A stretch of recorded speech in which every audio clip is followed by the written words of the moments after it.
गृहकोट करङसुवारा अनि यतापट्टिको त्यो खाल्टो ऊ त्यो पारिपट्टिको करङसुवारा भयो अँ यतापट्टिको त्यो सिरौली सिरौली झिरुवास त्यो पानी आउने त्यहीँकै हो सर अहिले भन्नु यो चित्र तपाईको यो चित्रे भयो डाँडा यताको चित्रे यो चित्रे भयो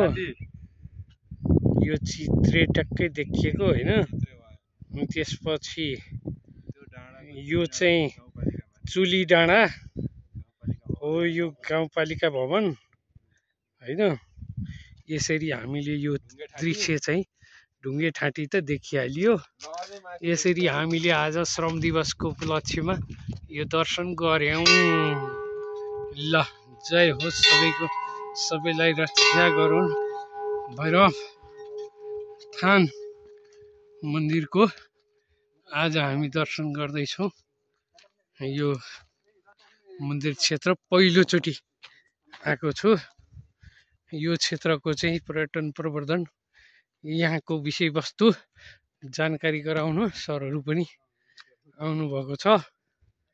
यस विषयमा मलाई जानकारी गराउने हुने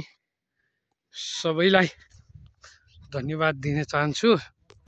यता पानी समस्या छ पिउनको लागि मात्र प्रयोग गर्नुहोला भनेर लेखिएको छ यो हरिनास गाउँपालिका वार्ड नम्बर 4 स्थित यो हाम्रो भैरव मन्दिर यो यहाँ देख्न सकिन्छ यो अब यसरी विभिन्न स्थानहरू यहाँबाट यो उच्च स्थानबाट धेरै भ्यूजहरू देखिन्छ गुर्जा गुर्जा देखिन्छ अब यस्तै छ यो मन्दिर भैरव स्थानको अब यो हरिनाथ क्षेत्रको चारैतिर देखियो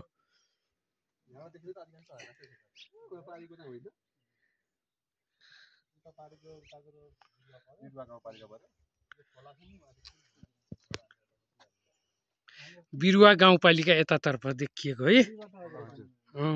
ल अगाडि हेर्नु न एकचोटि मान्छे चिन्न नि गाह्रो भयो ल